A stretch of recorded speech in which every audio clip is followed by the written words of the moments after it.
Hello. Can everybody hear me? Clearly? Excellent.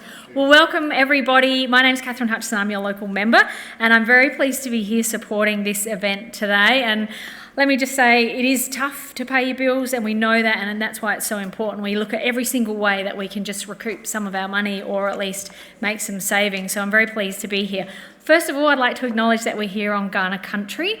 And I'll say that by, I've been learning Kaurna language, and so I'll say Namani, which means, are you all good? Ordinarily, you would say Mani I back, so we can do that again. Namani. Very good. Nainari Catherine Hutchison. My name's Catherine Hutchison. Mana Napudni. It's good you came. Kaurna Mirna Nadlu, Kaurna Yarta Tempinthi Naitalia. So we are here on Kaurna country, and I pay my respects to elders past, present and emerging. And I want to just say, we are very fortunate to live in such a fabulous community where we come together and we really want to learn more and we really want to be together. So it's lovely to be here today.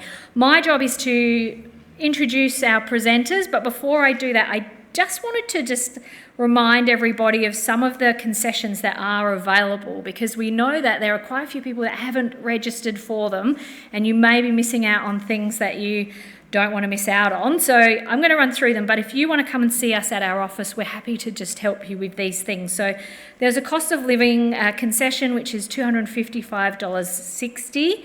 There's an energy concession of $274.85. There's a water concession up to $398. There's a sewage concession, $162. There's medical heating and cooling, $274. And my dad, he had COPD, which is like a lung disease, and that my mum didn't realise that she was actually entitled to get some concession to help in that space. So it's definitely worthwhile looking into that. Emergency services levy is $46. We've also permanently doubled the cost of living concession payment for self-funded retirees and renters. And also your public transport, if you are a senior, you can go for free whenever you like. So make sure you hop on the public transport. So there are quite a few things there. If you don't think that you've registered for them and you would be able to, we're happy to help you in my office. I'm just over there on the other side of just on Young Street over there. So a little while ago, we had the Premier up here. He came to Drake's and we stood on the corner and got in everyone's way because it was pouring with rain, and there was about 25 people standing there. But at that time, Lyndon, who I'd met previously, but he came up to talk to the Premier about the work that he's been doing with people to try and help them with their energy bill. And we got to talking about how good it would be to try and reach more people in an event like this. And so we've come together and we've managed to get it off the ground. It's a huge amount of work from Lyndon and also Andrew to be here today. And so they're going to talk through not only ways you can save money, but Andrew's probably going to talk a little bit around how you can fix your house to be more energy efficient as well, because there's lots of things we can just do locally straight away that will help save you money as well. So without further ado, I'm going to introduce Andrew Tidswell, if you'd like to come up, Andrew. And I can't stay, unfortunately, for the whole forum. There's another event down the road that I need to get to, but I really appreciate everybody coming along today, and I hope you get a lot from it. And like I said, feel free to come to our office if there's anything we can help you with. Welcome.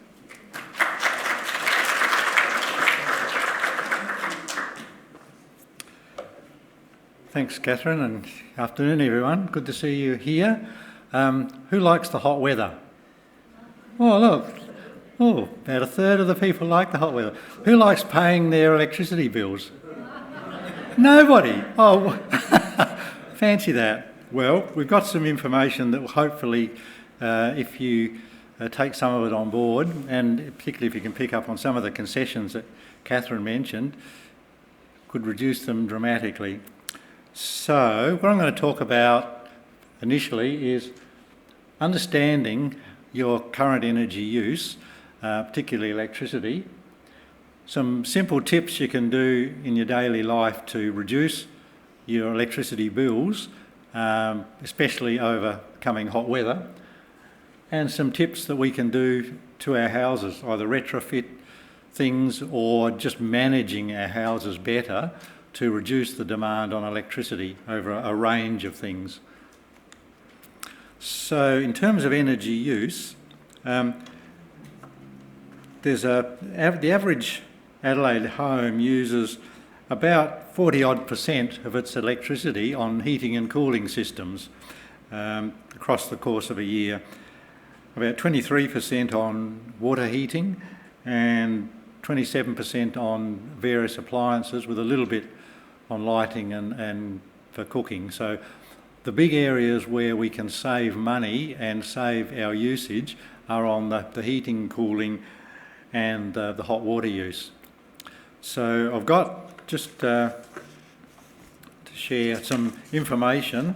There's a handout in the foyer, Saving Money and Energy at Home, which you're welcome to pick up a copy of.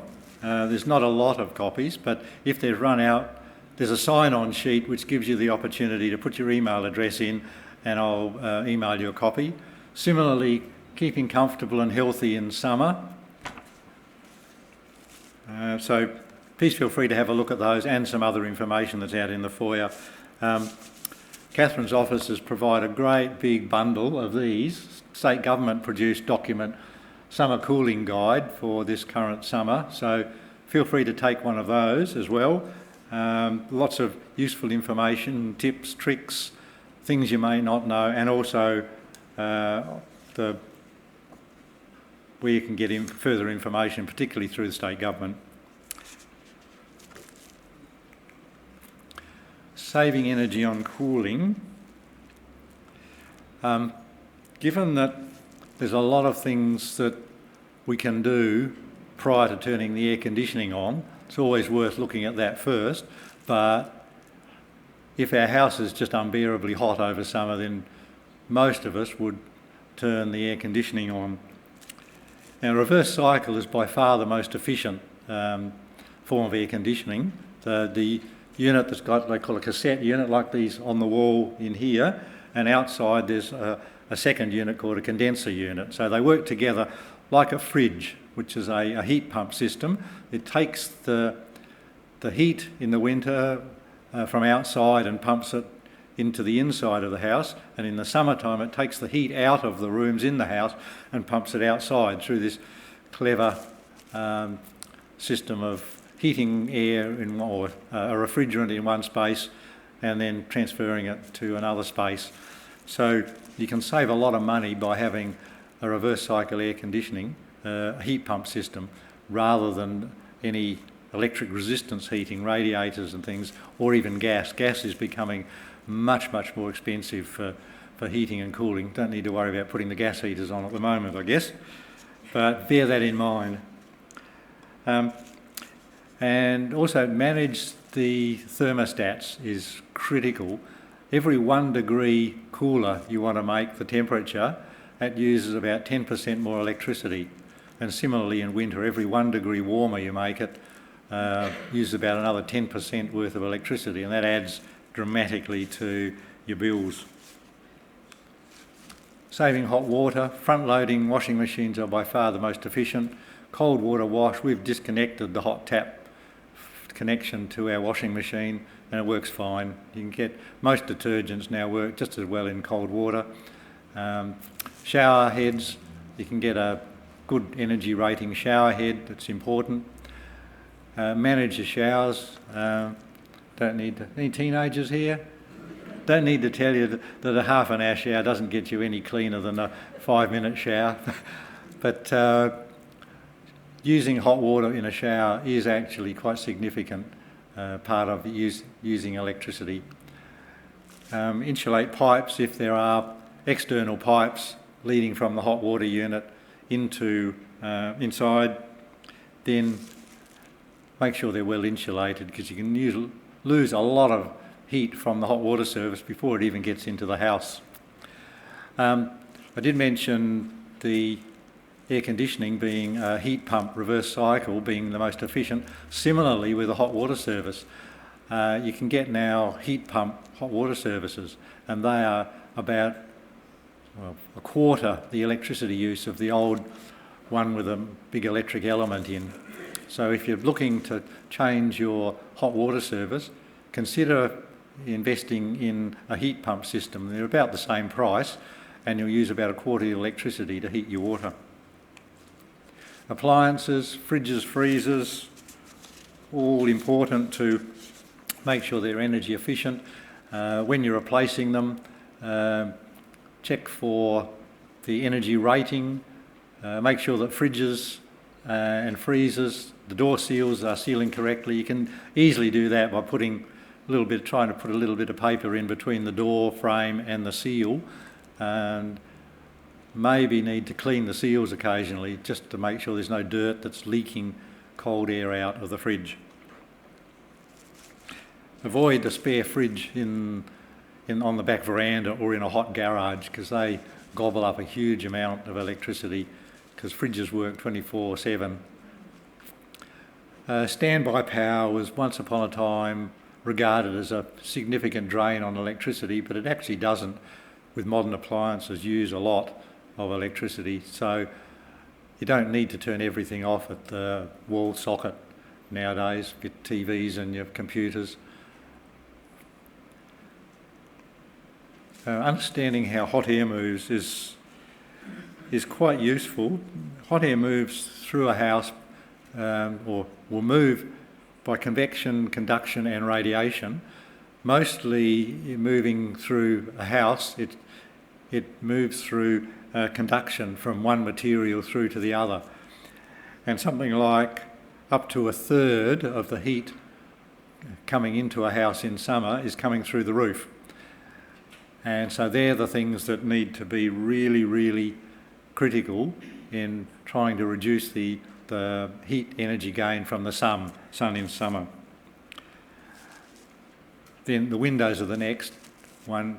Sometimes single glazed windows are actually almost like having a hole in the wall. You put your hand on a pane of glass that's got the sun shining on it and the inside, and it's just as hot as if you were outside. So all that heat that's shining on the glass comes through the glass and then radiates into the room. So I'll talk a bit more about that later. So our homes today, most new homes are very badly designed and are uncomfortable guzzlers of energy. Australia has some of the lowest standards for new housing in the OECD, and every time a federal government proposes to increase the standard, the industry screams and says, no, it'll add $10,000 to the cost of a house, or $50,000 or whatever. But we also build the world's biggest houses. So just by cutting a few square metres off a new house, if you're considering building, you could pay for any extra cost to have proper insulation, double glazing, to make your house more energy efficient.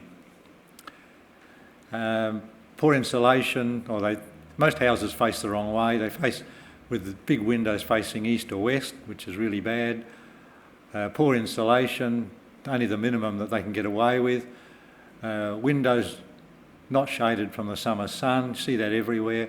And the terrible curse of dark roofs that are just huge energy absorbers. In fact, the University in Sydney did a study a couple of years ago and found that having a dark roof adds about a third of the demand on an air conditioning system. So you're paying a third more for your cooling if you've got a dark roof, even if you've got good insulation in the roof and ceiling. So don't have a dark roof. Gaps that leak, like sieves, are important to resolve as well. What do you mean by dark roof? Dark roof, a dark coloured roof. Black or dark grey. So anything a lighter colour will reflect the sun's heat. Anything that dark absorbs it. So don't have a dark roof if you can avoid it. When you've got a house, you're not going to go changing your roof.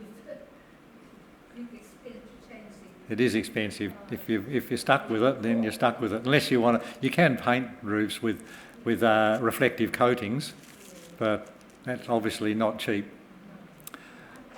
Things we can do to our homes are obviously shading windows and walls. There's any amount of options you can have for providing shade. It's important to keep the sun shining off the glass. So pergolas, sun shading louver systems, blinds that can be retracted in the winter to let the sun in, growing things like a pergola with a vine on it that'll keep the sun out in summer and let the sun in winter. Having greenery outside our house, particularly on the east, north and west sides, can actually reduce the air temperature by about 10 degrees. So it's a 35 degree air temperature day. The air outside your house under these conditions would be about 25. So you can imagine that's going to have a much significant impact on the amount of heat that gets into the house, and then the work that an air conditioner has to do to make it comfortable. Other things we can do is insulation, and talked a bit about that.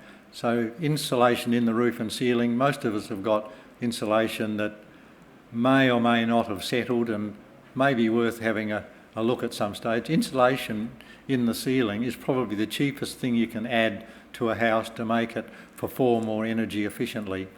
So, and it needs to be continuous, not big gaps and holes in it.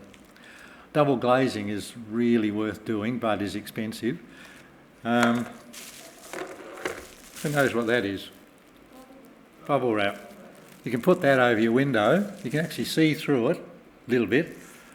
But that's a very, very cheap way if you've got a window that's getting a lot of sun on it, particularly on the east and west walls. If you want to put up bubble wrap on the inside of your window, just sticky tape it around the window, could make a significant difference to the amount of heat that is absorbed into the house. Other things we can do, seal the gaps. As I said earlier, our houses leak like sieves, so there's a lot of things we can do to plug up the gaps, particularly around the windows and under doors and around door frames, external door frames. There's all sorts of seals available from hardware stores that you can use to seal up those gaps to stop the hot air getting in the summertime. And I talked about energy efficient appliances. Look for the star rating on appliances.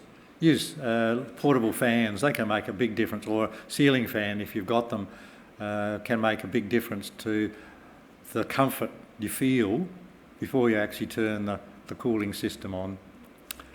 So there is lots of information available about what's possible. As I said, the handouts out in the foyer. There's the information that the state government provide. There are websites to look at. There is energy kit that's available from the library. There's a lot of magazines and books available. Many of those in the library just a block away. So if you want to find out more, no shortage of information. Lyndon and I will be out in the foyer after the presentation. So come up and talk to us about anything you hear or any particular questions you've got that you've heard today that you want answers to, and we can either give you some information or head you in the right direction. Are there any particular questions you've got right now? Yeah. Yes, the microphone here to come up to if you've got a question. Yeah. Yes, Lynn, go. Come to the microphone.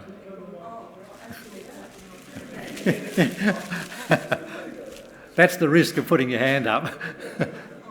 Yeah. With this retro, can you hear me? Yep. With this retrofitting, I mean, where do you go for that to get advice? Are there auditors? I mean, how do you know auditors ought to come in to do an audit? How do you know they're not dodgy? You know, is there anywhere you can go to get somebody to come in and have a look at your house? That's a really good question, and I don't have an answer to that. I don't know whether...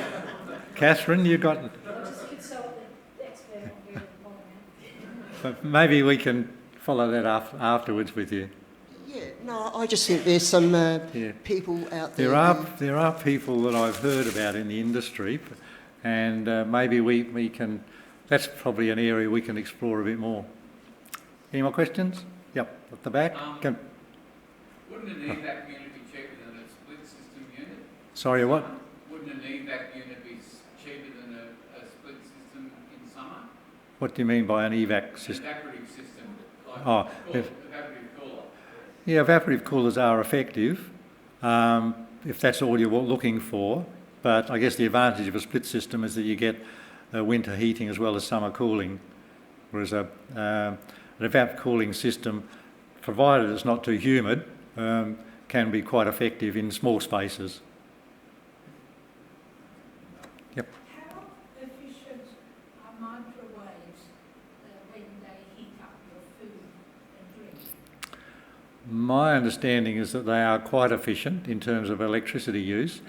You can check, each appliance would have a wattage, so it tells you how many watts it uses. So something like a single bar radiator would be 1,000 watts. So if you're paying electricity at however many 1,000 watts per kilowatts per hour, how many cents, you can work out by knowing the wattage, 1 kilowatt hour, 1 kilowatt on for an hour. So yeah. A single bar radiator operating for an hour is using up 1 kilowatt hours worth of electricity. So there are ways of checking appliances in terms of how much they use and extrapolating that out to see how much you'd use over an hour and over a day. So microwaves are something that are used infrequently, so they're not something that would be gobbling up a lot of electricity. It's the big users, things that are running for hours and hours on end of the big users, and probably the ones that are easier to make savings on.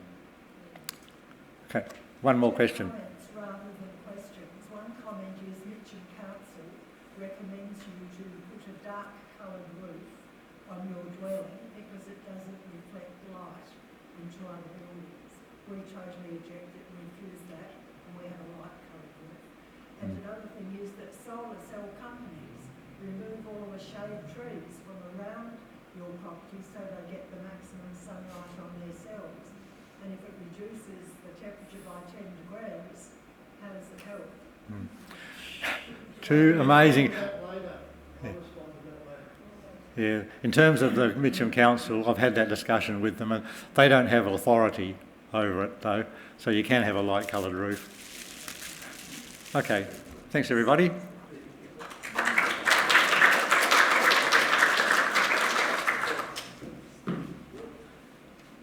Thank you, Andrew. I was just having a look, Lynn. There is, and I haven't got all the way through it, but there is a website called My Cool Home. And whilst that's not someone coming to your house, it actually looks like it goes through a really comprehensive list of, you walk around your house, you put what insulation you've got, you put what your house is clad with, the colour of your roof, your ventilation, ceiling fans, everything like that. And I'm going to assume it generates a report at the end.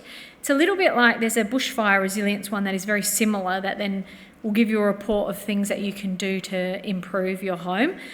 We'll create a list somehow and get it out to everybody that's come here, but we'll do that research for you. Right, now, Lyndon is going to come and join us now and talk about your electricity bills, but it was remiss of me not to thank the church for having us here, so thank you, James, and also the ladies that have prepared this amazing afternoon tea out there, so make sure you stay around and have something later. Thank you, Lyndon. Thanks, Catherine. Now, it goes without saying, we need to thank Catherine and her team. She puts in so many long hours and supports these sorts of events. And I know Catherine's got 4 events that she has to be at today, so she's going to move on as required. But yeah, and her team, they've been so helpful in getting all this together. I can see Peter down the back, Daniel, and there's Matt, and there's a few other names, and I hope to say thank. Yep. So yeah, just let me get organised. You'll see while I'm getting organised, I want you to just take in the lovely scene, get relaxed, because it's going to get hairy after this. And you said you wanted to find out about energy. Well, I've been working on this for probably too long, and it's just got more and more complex. And I've learnt things in the last week that I didn't know before. So we'll just see how we go. We will be talking about some of the concessions Catherine talked about, but yeah. So this is at Streaky Bay. One lovely time. It'd be nice to be sitting on the boat just fishing, wouldn't it be? Well, get ready because we're going to sort of go somewhere else now. Okay. So, electricity and gas. Are your bills confusing? Any response to that? Yes. Good. Are you getting the best deal? Okay. Yeah, from your retailer. Do you know who your retailer is? Yes. Okay. So who needs a bit of help? Okie doke. All right. So here's an outline of where we hope to go to. I'll have a bit of an introduction. Then we'll talk about potential savings on your current bills. Now this is the easiest bit. There is no easy bit with electricity, but this is the easiest bit. Then, as Catherine indicated, there are a lot of concessions and other rebates. And this is not too difficult either. You know, like if you're a pension card holder or a seniors card, yeah. So, moving on to the next one. So, understanding the electricity and gas network. And you see the little picture that's come up there. Are you ready to open the can of worms? Because if you're not, you better leave now. Okay, so I'm going to look at how it's managed in Australia and is it going to get any easier? Okay, then we'll talk about electricity and gas retailers and we'll look at bill and rate definitions, terminology explained, and we'll review your bills. Okay,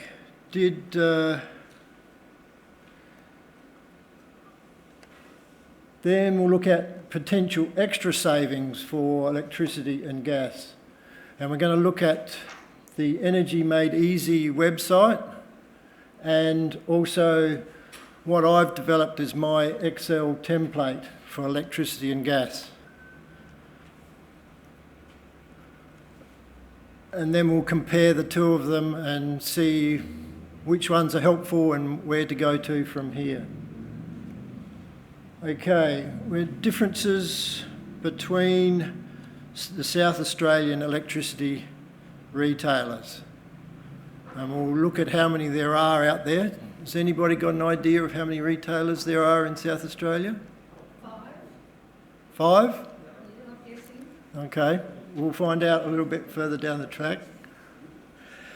And we'll look at examples of extra electricity savings using my Excel template. And finally, we'll have a bit of a summary. And there are printouts, which I've got a couple of just examples out on the table. If you want ones, if you want the information, then if you put your name down, I'll email them all out to you at some point. Okay. All right. Just bear with me. Okay, the introduction. Now, this presentation is based only on my experiences and what I've learnt through the many frustrations that I've encountered along the way. Now, I've got no affiliations with any commercial interests or energy or solar companies.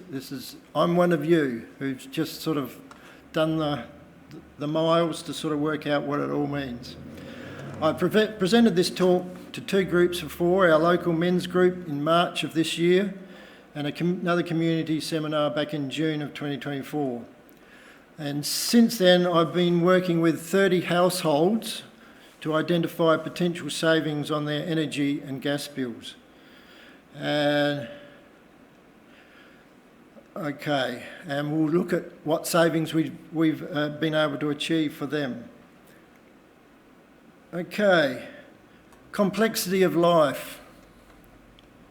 Computers, phones, insurance, home loans, cost of living. Now, what about managing your electricity and gas requirements? So, what are the variations? We've heard from Andrew you can get a heat pump for your hot water heater, but there's so much to cope with. Who's struggling with it? Just those few things that I've mentioned there. So, where do you begin? All right, how do you manage your power needs? Do you know whether you're eligible for any concessions and rebates? Do you know what type of plan or contract you have with your current retailer and how it works? And what rates are you paying and are they reasonable? I ask you all to bring your bills along or examples thereof, either physical or on your phone. We're going to look at that in a minute. But if you pulled your bill out, would you know what plan you're on and whether the rate that's on there is reasonable or not? No. There's a lot of shaking heads. Okay. So we said we're going to visit and find out the easiest way to save money straight up. Before I do that, that's right. Did anybody watch the cost of living special back on 7 Spotlight in June 2024? Nobody? Good. Because I watched it and I was hanging out for, you remember Koshi? Yeah. He had this helpful hint that he was going to tell everybody how to save money on their electricity bills. Does anybody know what they asked, what it was? And if I've helped you, don't say already. Yeah? I'd suggest it was his business that he works for, Compare the Market, not having watched the show. No. Well, luckily it wasn't. It was what I'm about to show you now, and it's available to everybody without having to connect with anybody. Okay, so when you look at your bill amount, is that all you see? Or does the bill indicate you could be on a better plan? Do you know that? All right. On the bill, there's a copy of somebody's bill. The red indicates the bill amount, and that's all we look at, the big number that we have to pay. In this case, it was $790 a quarter, okay? But there's a little box that has to be on the front page of your bill, and it says, if I expand that out, it says, could you save money on another plan with the company that you're with? And if I read out, it's a bit hard to see, I'll read it out. It says, based on your past usage, this was with SA Simply Energy, or NG, Saver 5/4% discount may cost you up to, says there, $974 a year for this person. Okay. You got your bills there? Can you find the little box on yours? And if you can't, tell me and I'll explain probably why it's not there. Has anybody got something? Can I just say, I did know that was on my bill. I followed it up with my provider, and it was the most unhelpful process I've ever been through. And I looked at the energy regulators comparison chart. Yep. Equally confused the hell out of me. So Okay. that's why I'm here today. Yeah. What was the amount that they said you could save, do you know? They said it was about $272. Okay. All right. Okay, so this little box applies to both your electricity and gas. They have to tell you on the bill if you could be on a cheaper plan. The next thing is, it's dictated by the Australian Energy Regulator, whom we come under the auspices of. And it requires this information to be displayed on the bill, and this began this financial year, 2023, 2023-24 financial year, which is last financial year. And I can tell you here, it's now a law that they have to do that, and they have to show it to you. It has to be on at least every 100 days. So if you're on a quarterly bill, it should be on every one of your quarterly bills. If you're on a monthly bill, you might only see it every third or fourth bill, that they'll have this little box and tell you whether you should be on another plan. Okay. All right. Lyndon, Yes. I've got that box. Yep. As an AGL account, and they say you're on the best plan with Yep. AGL. Yep. But there could be another plan with another company, which you don't know about. Yes. We'll get to that, don't worry. Because what I'm about to show you now, is the potential savings on electricity / per year from your current retailer. So it indicates in relation to this little box. Now, with the 30 households that I've been working with, I've came up with this information. There's the list. It's a bit hard to see, but if I just hone in, that's the amount of money they could save by activating what was on their bill. You'll notice there's 8 people there who are already on the best plan with that particular retailer, which is what Peter was just indicating. So they're on the best bill. I couldn't help them with that as far as with that company. But there were 1, 2, 3, 4 that indicated they could be saving over $1,000 a year if they just switched plans. And I've done that with a couple of people here already.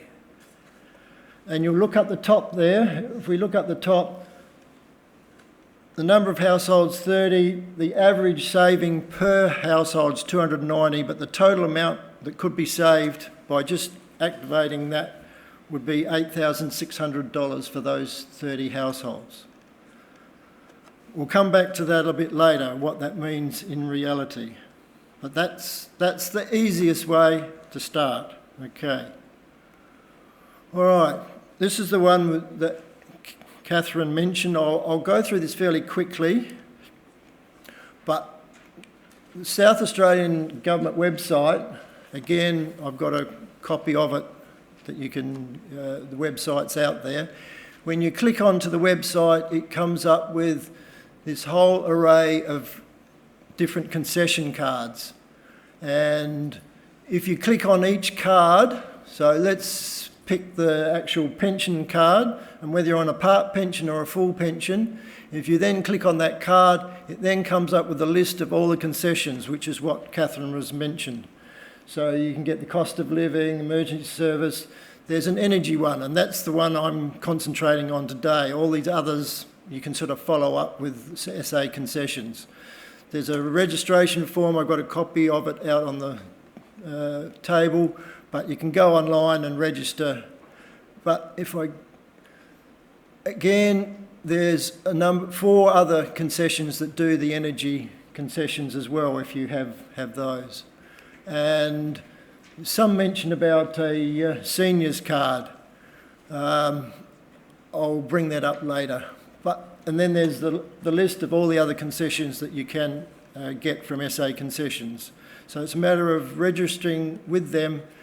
It's best to give them a phone call. I suggest you get a cup of coffee when you ring, but they're really helpful, and once you get through, they're very supportive and you can get things done. Okay, moving on.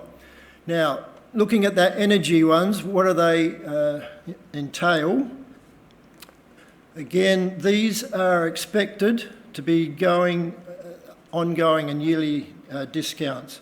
So the first one was what Catherine mentioned, the energy bill concession.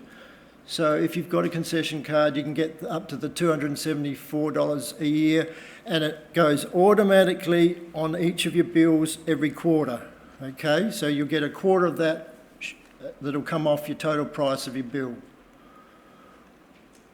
There's another one which is an interesting one. It's called the South Australian Concession Energy Discount Offer. That's a mouthful. It's an energy discount that is only available to Origin customers. And you say, why is that? Well, they offer 17% discount off your electricity usage and supply charges and 11% off your gas and supply charges for your gas. What happened was that the government put out a contract to all the retailers asking them to come up with a system that would help support concession card holders. And they won the contract and they offered this option. And it comes with a lot of good concessions as well, like no extra bills for paper bills, a whole lot of other helpful things. And it's offered to people who sign up to them for that. Okay, and there's the last one is called the Energy Bill Relief Rebate. And this year it was given to everybody in Australia was given the $300 for energy concession. And again, that goes a quarter in each of your quarterly bills, and and you'll see it in a printout in your bill that it will come off the total cost. Now, last financial year, it wasn't available to all Australians. It was available to concession card holders, and back then it was $500, so you'd get $125 each quarter. But this year, the government gave it to everybody, which I think is fairer, but concession card holders have lost $200, so your bill could have gone up $200 because of that. So be aware of that. And we don't know what's going to happen next financial year. If that gets dropped, then your bill could go up another $300. But we'll see what happens. And hopefully the concession card holders, I doubt whether they'll recoup the $500, but they might stay at the $300. Don't know. Okay. There are a couple of other payments. These are one-off payments, and they're often rare, but yeah. Okay, this is called the Guaranteed Service Levy Payment. And it's managed by SA Power Network, and there's a table here. So what they're saying is that if there's an outage of power, and the one I've highlighted there, if your duration's greater than 60 hours, then you'll get $300 to recoup the loss of your fridge contents or whatever. Now, that happened to us here in the Blackwood area a couple of years back when we lost it for 4 or 5 days. So I got that bill, I got that payment. The storm was on the 12th of the 11th of 2022, and I got the payment in the 28th of August 2023. There was the $300 showed up in my bill. So it made my total bill for that year a lot cheaper, but it's a one-off. So you've got to remember that the good times are not always there. So with these one-off payments. Okay, this other one, I've only found out recently, is the Emergency Electricity Payment Scheme. The South Australian Government scheme to help people through a financial advisor if they have an electricity debt, they're at risk of their electricity being disconnected or it has already been disconnected. You can work with people and you can get a one-off payment of up to $800 to help pay off those debts, etc. But it's only available every 2 years. So that's something to be aware of if you know of people who need that extra help. And then there's the Retail Energy Productivity Scheme called the REP scheme. And what that does, here's a list of REP's activities. The one in yellow is called a virtual power plant. So if you're part of a virtual power plant and you bought a battery, then you can claim up to $1,000 for the price of that battery. And I was lucky enough because depending on the size of the battery, I bought a 13.3 kilowatt and I was able to get $880 back. So that helps pay for the upfront price of your batteries. But all these lists of REPS activities include some of the things Andrew was talking about, like heating, cooling, water, heating, lighting. So appliances you can actually help get payment for. But you need to, again, I've got a copy of the website that you can follow up there. And where was I? I've highlighted one, it's called time of use tariff. What's happening is that electricity is moving towards time of use. Have you heard of time of use? We'll explain it a little bit later. But by the end of 2030, they're saying that every household will have a smart meter so they can run time of use. And that's what they're heading towards as far as the electricity market is concerned. So everybody will be moving across to that. Okay, so that's the incentives. Now, understanding the gas and electricity network. Okay, this is where we open the can of worms. If you think what I've said so far has been a little bit difficult, it gets a bit harder here.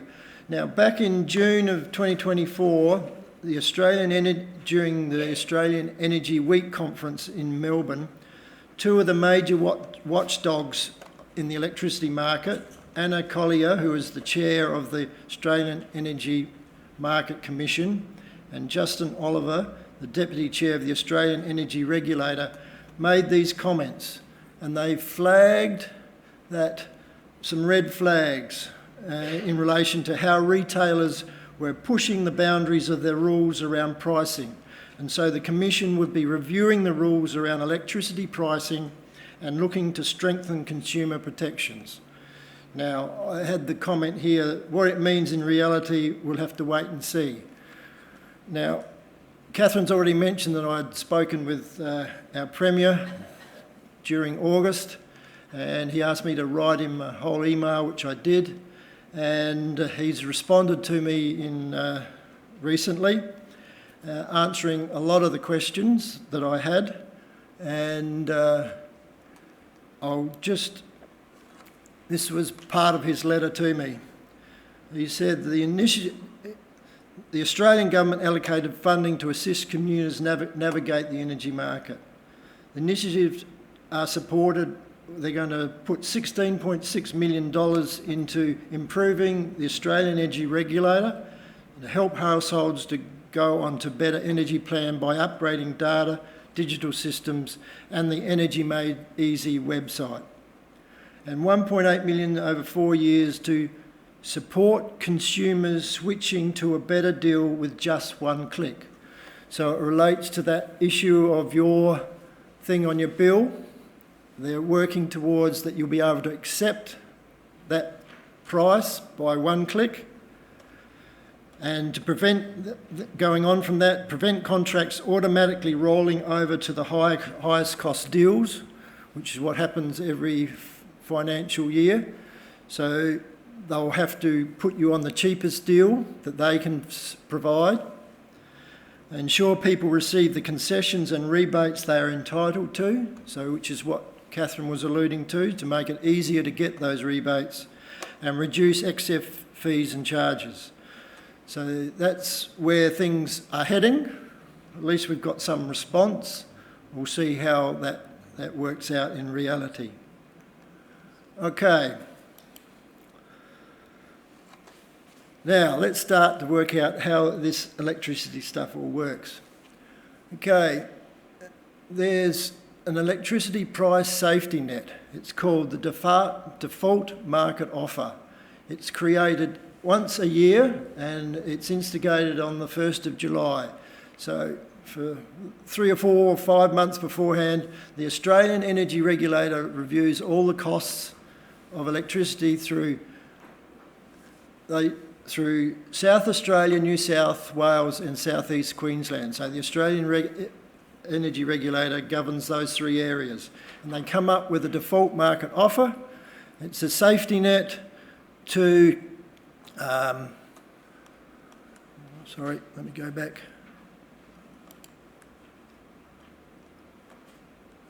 I've jumped ahead. Oh, come on. Let's go here. There we go.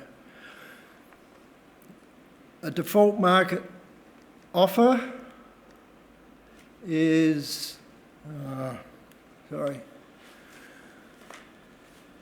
it's electricity price safety net that protects consumers. So it's the maximum you'll pay for electricity if you're on a default market plan. And it's set every year and it won't change during the year. It's not the best offer, it's not the best price that you can get, but it's set and it can't change for those 12 months. Now, electricity companies can offer what they call market plans on top of that. And often they compare their prices to the default market offer. So you'll see a market plan offered at 10% less than the default market offer, which is also called the reference price, which is confusing. Okay, so here's the draft that they came up with. And in the draft, they indicated, this is where they spelled out that the retailers had to give you the best price at least every 100 days. And that was set down in law. Now the table below here are the 3 default market offers for residentials with controlled load, and for small business with controlled load. We'll look at all of that in a minute, but that's part of the electricity price. So if we hone in on that, we can see there that for most of us, the default market offer is $2,230 a year if you use 4,000 kilowatts. And the price came down from the previous financial year, and that's what our dear Premier was saying early in the year. He said the price of electricity coming down, and that's what he was referring to, because that's the price of electricity. But the trouble is, on your bill, there's not only electricity, there's a whole lot of other things which went up. And that's the frustrating part about energy at the moment. Okay. All right, so structure of the electricity system in South Australia. Remember I asked you how many suppliers there were? There are 32 retailers in South Australia that you can choose your electricity from.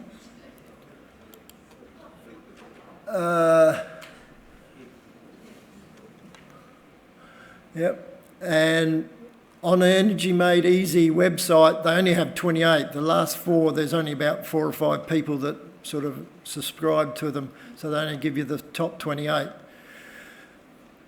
Okay, so that's where your electricity you can buy from. And we talked about the standing offer, or the default market offer, and the reference price. So that's one plan, one offer that you can come under. Or you can come under a market offer. And 92% of South Australian customers have market offers.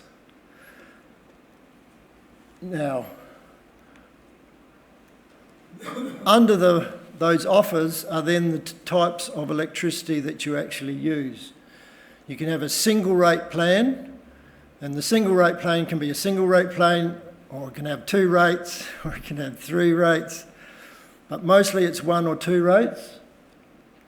Or it can be a time of use, which is what we call a time of use, and I'll explain the difference between them in a minute. And the last one is a demand change tariff.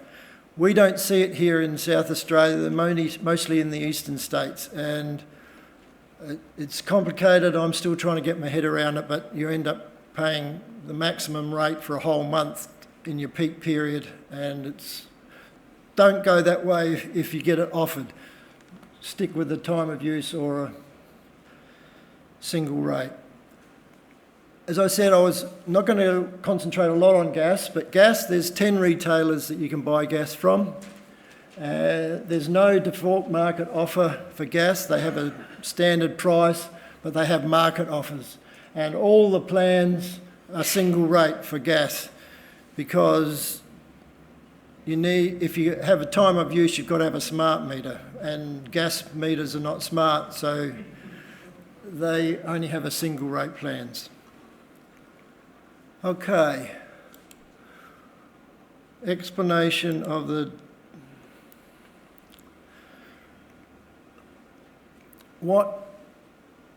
in your electricity invoices, what type of plan do you have? Okay, single rate plan. They're normally old analogue meters. That's my old analogue meter that I had. Or it can be a new digital meter, and it can be a smart meter, and you can be on a single rate plan with all of those options. And what you see on your bill then is between 4 and 6 different charge rates if you're on a single rate plan. So we see here, you've got your daily supply rate. Does anybody know what a daily supply rate is? Basically on your bill, that's the amount you pay just to have your electricity come to your house. It's the poles and wires that everybody pays every day, whether you use electricity or not. And it can vary between $0.85 to $1.65 per day, depending on which retailer you're with. Then you have your actual rates for your electricity. Rate 1, normally they you pay a certain amount up to a certain amount that you use. Then rate 2 kicks in and you pay a higher rate. Now there's 4 retailers that use this. There's 1 retailer that used 4 rates, and that was horrendous. And there's also a controlled load. Does anybody know what a controlled load is? That's again, have you got it on your bill? Yes, some people do and some people don't. Controlled load was like the old J tariff. Does everybody remember J tariff? For heating your water heaters. It was a separate meter that heated your water heaters. Well, controlled load now can heat your water heater, it can run your swimming pool pump, it can run your underground heating, if you have that, or you can charge your EV car on it, and it's usually a much cheaper rate than the other rates.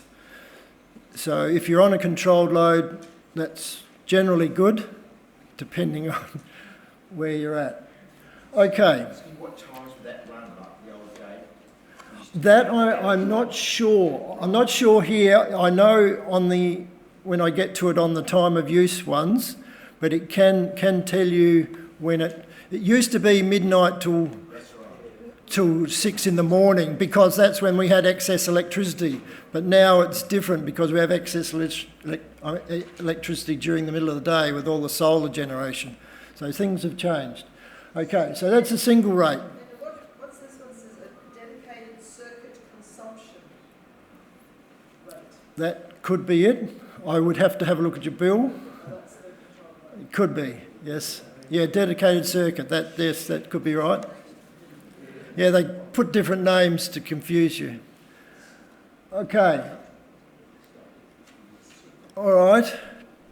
And you can also have feed-in tariffs if you've got solar as well. Moving on. So now we're going to move on to time of use. I'm on time of use, and when I connect it up, I got a smart meter, and there's a remote sensor on the outside, so that the data is sent to my electricity company. Every 30 minutes they get a reading of how much power I've used. And I got rid of my controlled load, and I got my water heaters put on timers so that I could heat them the cheapest time. When I did my bill evaluation, I had, where was it? I had 5 different rates on my bill. When I started working with the various people, I got to a point where on some bills there's up to 12 different rates. And like they'll have the daily supply, they'll have peak, off-peak and shoulder with the times that you actually use the power, and they're all different rates. The peak is the most expensive, off-peak is next cheapest, and the shoulder is the cheapest during the middle of the day when you're generating your solar power. Then you could have an EV charge rate, you can have your controlled load. Now, then I found a number of people had 3 rates on the controlled load as well, all at different times from their normal electricity, but also almost the same price. So they weren't getting a cheaper controlled load when they thought they might be. Then there are some lovely companies that charge you a membership fee for just being with them.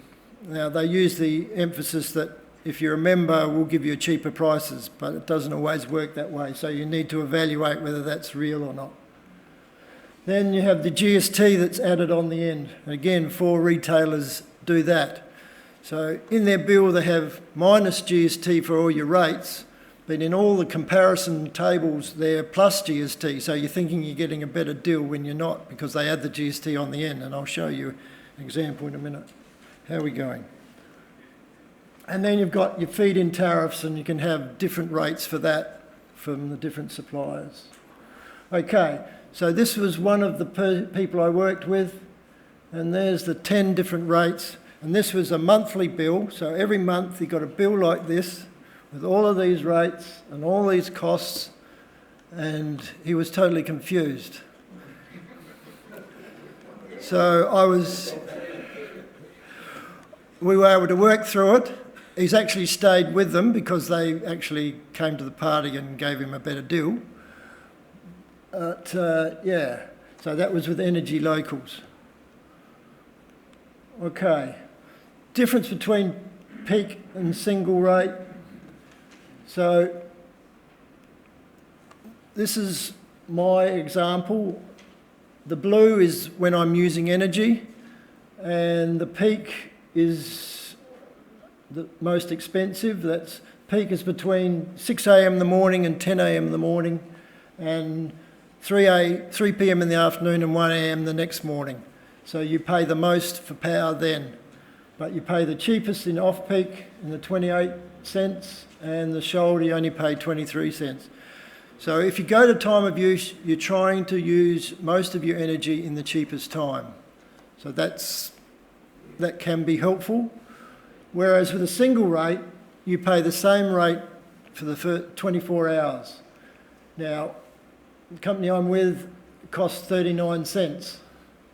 So if you're on a single rate, we need to see what the rate you're paying, whether it's reasonable or not. Whereas the time of use are those shown there. Okay. Okay, example of a confusing and an incorrect information on your letters and bills. This is a person I've been working with just recently. This was her bill. No, it wasn't. This is her rate change notification, which came at the end of the financial year. Just look at the top for the moment. This top table says the changes to your electricity charges. Okay, there's your daily supply. It's going from $1.18 to $1.35. She's on single rate, 2 rates, going from 73 cents to 86 cents.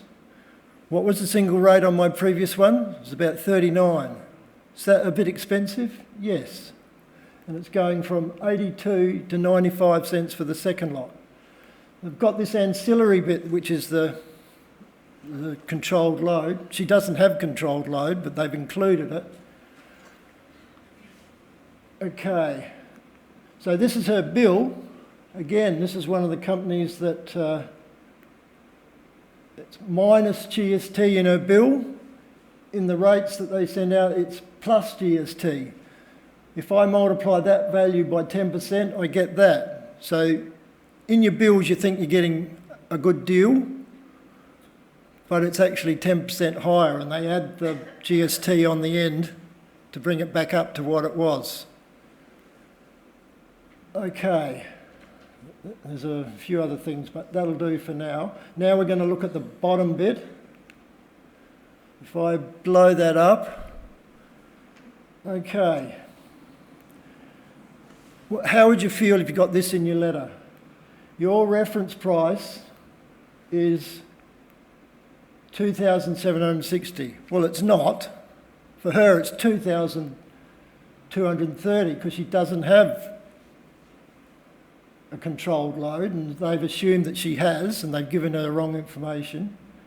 So we estimate your new electricity costs will cost you $5,452 this coming year. Her actual last bill was $1,940. If I adjusted her reference price, because she only uses 2,660 kilowatts, so that should be only 1,490. So already she's paying way above the reference price. Originally, I thought market prices were always had to be below the default market offer or reference price, but that doesn't have to be. And it's not illegal. They can, because then they go on to say, we estimate your electricity price will be 98% above the reference price from the 1st of July. And that's why she's going to be paying $5,400. They can do it. They can put whatever amount they want above the reference price. And I raised that with the Premier. I've raised it, but with the Australian Energy Regulator. But they say they are able to do that. We tried to work out what the cause was, because the other frustrating thing is she's on an 25% discount with Engie. She bought her thing through RAA.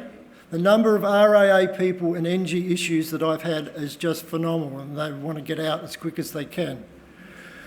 So, yeah, that's what the price is indicated to. So she did her own research on Energy Made Easy, and she came up with a different supplier, and she shifted across. And it's nearly as good as the one I was going to give her, but that's all right for the moment. So, again, confusing bills and making it just panic. People come to me and they say, well, what do I do? And we were able to work through it. All right, how do we create extra savings? Yes? You mentioned the problems with Engie and NRA Mayo users. Now, we're on that plan at the moment and you get 11% immediate discount. What's the scam in that? NRMA or RAA? Well, RAA used to be with Engie, but Engie left because they weren't making enough money, and I found that out from talking to RAA, and they've now gone with Energy Locals, and it can be okay. I have to look at my list whether Energy Locals, if they are giving you a minus GST costing on your bill, they're adding the 10% on the end, so your 11% goes down to 1% equivalent that you're actually getting. So you need to see whether your rates are quoted as excluding GST or they're adding it on. Okay, so how do we create? Now, we either use my Excel spreadsheet. I'm an Excel nerd, and I've created about 3 or 4 different templates, one for single rate, one for time of use, and one for gas on single rate. And these are all the calculations that you actually do to work out the best price. but you compare it to Energy Made Easy. What I've learnt from my last talk is that I can only help so many people, and then I run out of time. But Energy Made Easy is really the next best system to use. They can be trusted. I'll explain, there's a few hiccups with them, and I've been working with them on how they do their calculations. But yeah, well, if you go down this track, it's a good way to start. Yes? Lyndon, when I rang and did some of this, Yeah. they asked for my national metering identifier. Yes. What is that?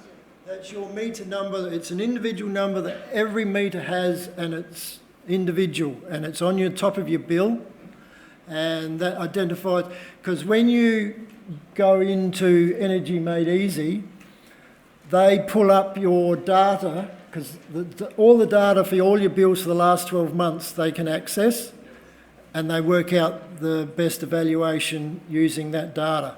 But they do it from the NMI number. If you don't put the NMI number in the Energy Made Easy, you can just plug in your last bill. But I like to do 12 months because there's so much different seasons. So it's really good to do your evaluation over a full 12 months to get the best price. Okay? So, yeah. So if we... Comparing the two tools. Basically, this compares Energy Made Easy with my website, with my Excel. I'm on the right there, so if it's in green, it's good. If it's in a pink or a red, there are maybe a few issues on how the system works. But the beauty of Energy Made Easy, they have all the information, because prices change slightly between different areas, like whether in Coromandel Valley or down at Mitcham or somewhere, and they have all the access to the actual right prices, and it can be done quickly.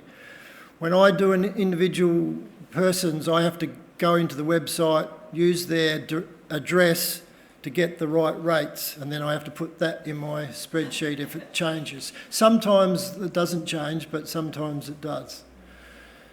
And there's a few things down the bottom here. They underestimate stuff and overestimate stuff. So when you put all your information in the spreadsheet, it sorts them into the cheapest at the top to the most expensive at the bottom. But sometimes I've found that because of these things, a company will end up higher than it should be or lower than it should be. But it is really the best way to go, because I'm not going to be able to help everybody.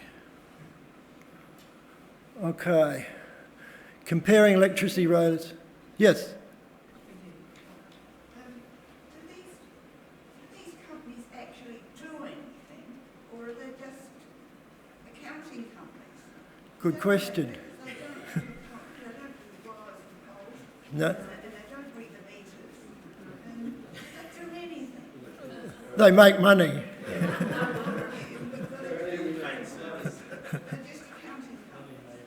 Yeah. I haven't looked in deep enough to know for sure. Okay. So I'm going to skip through this fairly quickly. I just want to give you the example of, this was another NG example. This was an RAA one. Again, you had 18% discount, but these rates were minus GST, and then they add the GST on the end, and so yeah, you end up, his equivalent 18% comes back to 8% because they put the 10% on afterwards. The other annoying thing was, I was looking at the actual rates he was paying for his, again, it was 66 cents, should be around about 45, 50 if it's a reasonable retailer. But it does depend on, my spreadsheet balances the daily supply, the rates and the feed-in tariff to give you the best outcome.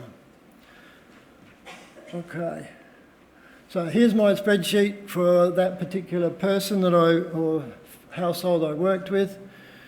And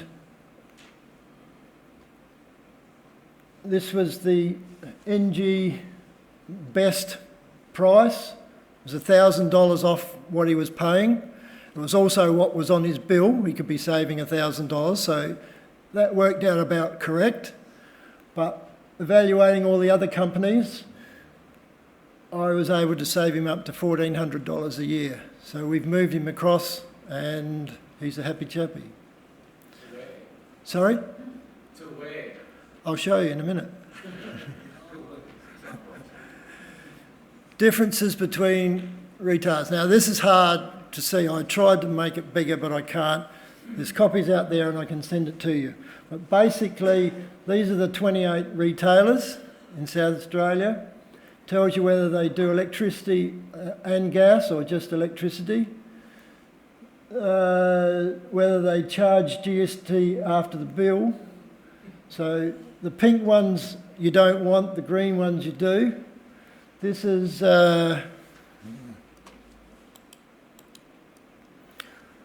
what is it? Oh, next one, sorry. Charge a monthly membership fee, okay?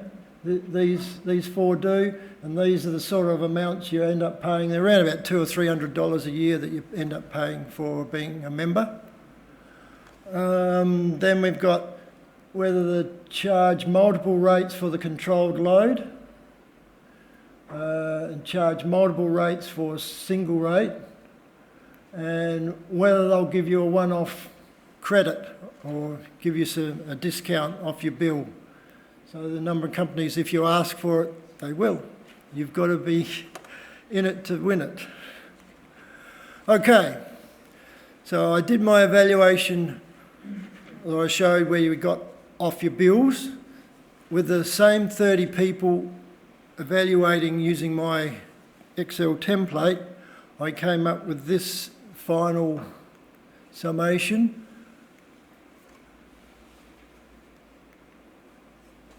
Okay, there was only 4 that still didn't get a better deal, but I ended up with 7 people that could save over $900 off their bills. And that totals, for those 30 households, a total of $18,000 that they're saving, which is an average of $600, although there are some that won't get anything better, okay? And you'll see they're all in green. And if you can see, and I'm sorry, it's Origin. Origin value 17%, which is the one that Catherine told you about, or I told you about, the 17% discount. And there's an Origin Go variable plus $100. And that's, I've been able to make a connection with Origin, and I just got to ring this guy and he'll give me 17% for everybody and an extra $100 off for the first 12 months. And I found some more information which I've got to find out about, a bit more about only on Friday. That could be interesting as well. So, yeah, Origin, for me, are doing the job. I'm not paid by them. I only do my evaluation, and all of these people came up the best on my spreadsheet using those sort of values. Now, I'm going to show you something that you'll find very interesting. Summary of electricity savings or potential retailer profits. So these are my 2 estimates. So for a current retailer, we were saving the $8,700 or $290 per household. For the new, using my Excel spreadsheet, we came up with this data. Now I checked on the retailers in South Australia. There are currently 816,000 households that buy electricity from all of those 32 companies. Now I've adjusted that. Now statistics can do anything, but I think we can say something.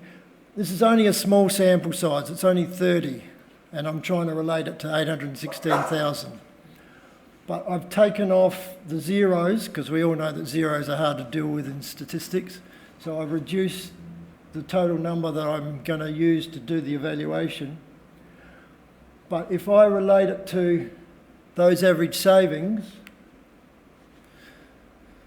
on this one, all the companies are making $237 million a year for us not accessing what's on our bill and for not shifting across to a much better bill. It's nearly $500 million.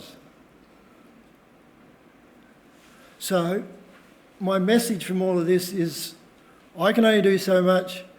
You've got information now, you need to sort of spread it and start talking about it. And I know some of the people I've been helping are doing that already, and I find that encouraging. Yes?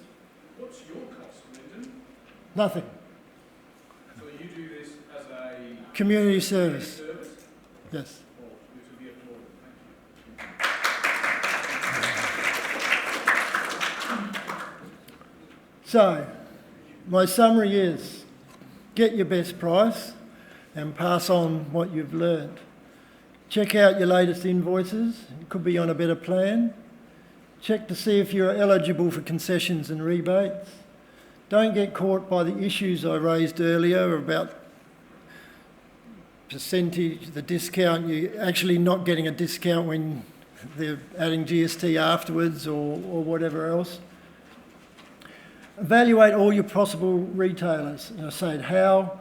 Well, please use Energy Made Easy, because I can't do everything, but be aware that some things mightn't be as good as they appear. Now, I did this last time. I said I'd offer to help the first 5 who sign up, but I've already got about 5 on my list already. But put your name there, and over time I might be able to get to it. Ask my wife.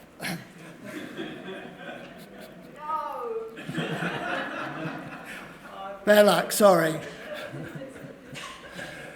And negotiate with your current retailer to do your best prices and feed-ins. What I've been doing with everybody I've been helping, I sit down with them when we ring up the people and we ring up the companies.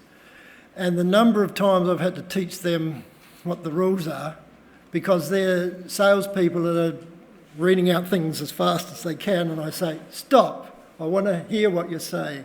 You've got to be forceful in the way you deal with them to get an understanding. Okay, and remember, it doesn't cost to switch retailers, no cost. And if they tell you, because a couple of them told me, oh, you need $60 to pay to come out and read your meter. No, sorry, you don't. Yes, you do. No, sorry, you don't. You need to go and ask your supervisor. Oh, hang on. Go away, come back. Oh, sorry.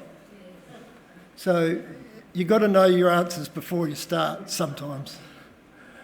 And last of all, pass on what you've learned and see how you go. Thanks.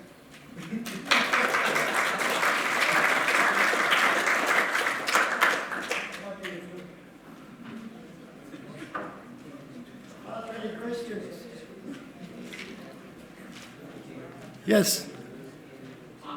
When you say pass on, is there a website or a portal or something like that where people can pass on and note down what they've done so that other people can see it and give them paper trails to follow and crumbs to follow? There isn't. All I'm hearing with the people I've helped, they're starting to talk to their family and you just raise the issues. Oh, look at your bill, those sorts of things. Do the simple things first. But make people use Energy Made Easy. Yes? Something different today. Who owns the poles and wires? Is that SA Power Network? SA Power Network, yes. So really, that's a monopoly, isn't it? Yes, it's a monopoly, yes. But they're the ones who have to replace them when they get blown over and bring people in from interstate when there's not enough and all that. So that we've got it costs about 40% of our cost of electricity to maintain the poles and wires. Yeah.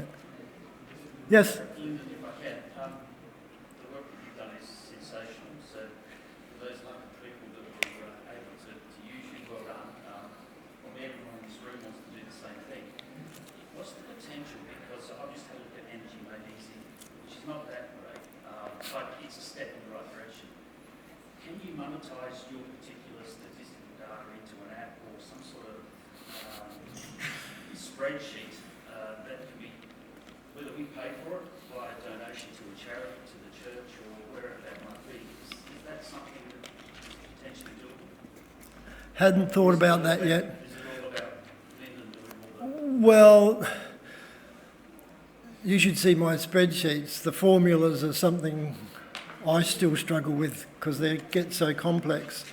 But I've got 3 templates. All I've got to do is change the rates if they're different in your particular area. I would say on average, the people I've helped, I'd spend about 5 or 6 hours per household. Because I get all your data, especially if you've got monthly bills. Hate monthly bills. I love quarterly bills because I enter all of that data in, cause then I can evaluate it and come up with the best deal. One thing, this is being recorded on video. It will be on YouTube. Our last one's on YouTube. And I'll send you the link once we work that out. Yep. Do you have solar? I do. I've done a solar battery talk as well. That's a whole ball game as well. Yep. Yes. Does a person on a hardship plan have any chance of changing accounts? Hardship. What? Sorry. What do you? Well, I have a sister who's on a pension. Yep. And she pays a certain set amount regulated by the electricity company she's on in the country, and pays a certain amount, I think, every month. Yep. Can she change? Because to us she's on a very poor plan, but I don't know what the chances are of switching over if you're on a hardship plan. That I don't have the answer to. We can follow that up. I can't see that it would be a problem. How are we going, James? Yep. One. Well, come. All right, Peter. Brian, sorry. Yeah, it's all right. Lyndon, just recently we got a letter from the state government regarding energy masters.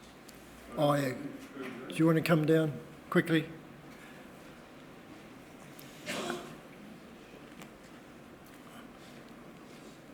Recently we got a letter from the state government regarding energy masters, and it happened. This letter came because we expressed interest in a switch to solar program that was on with the last government, but it was abolished with this government. But anyway, this Energy Masters scheme, led by SA Power Networks, is supported by the SA government, but they're looking for 500 South Australian households, basically to do a survey and to assist them with the energy management. But it's something that's quite extensive information on the internet, but if people are interested in looking at it, applications close, I think, on the 2nd or 3rd of December, so there's only a few days left in it, but they're looking for 500 people to be involved in this scheme. Thanks, Brian.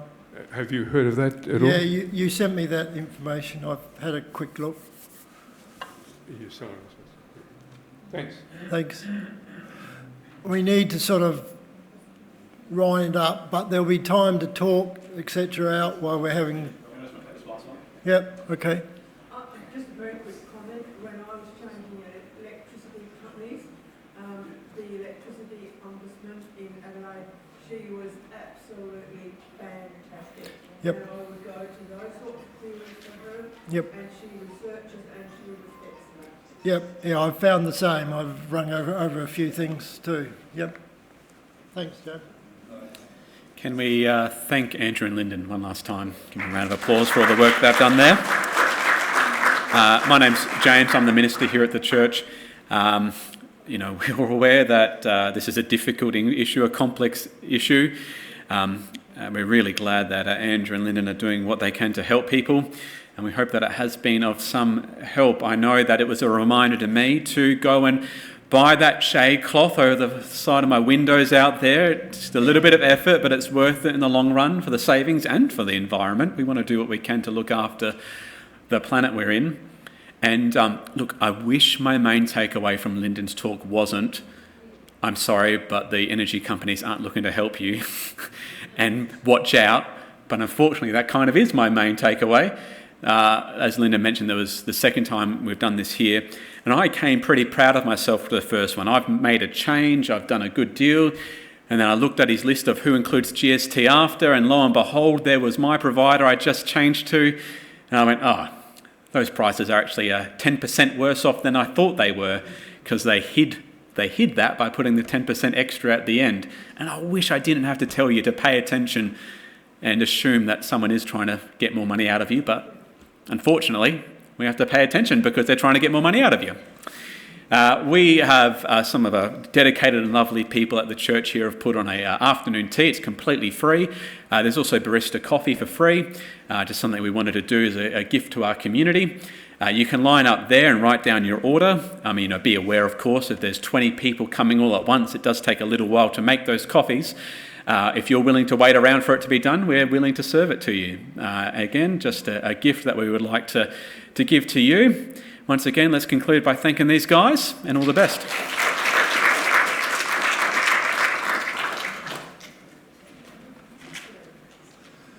Let me add just one thing. I've been talking about residential. While I've been advertising, I've been going around and visiting the small businesses. And there's 3 small businesses that I spent some time with. 3. One had nothing he could save off the current bill that he had. The other 2, one of them could have saved $4,000 a year. The other one could have saved $4,000 a year. No, sorry, over $2,000 a year. Then the one that couldn't save anything, he'd used Compare the Market with the ferrets or whatever you call them that I see on TV. And it just came up, no, you're on the best deal with the company you're on. I went on to Energy Made Easy. We were sitting in his shop, and he's paying $23,000 a year for electricity, and came up with, on Energy Made Easy with small business, he could save $5,400 by shifting to another company. And we got him shifted across a couple of days later. He went to a lower one because he didn't like the top one, but he ended up saving $4,500. The other one, which is our church, we've changed from NG to Momentum, and we've saved $4,500 a year. So. Why don't we buy Ed's a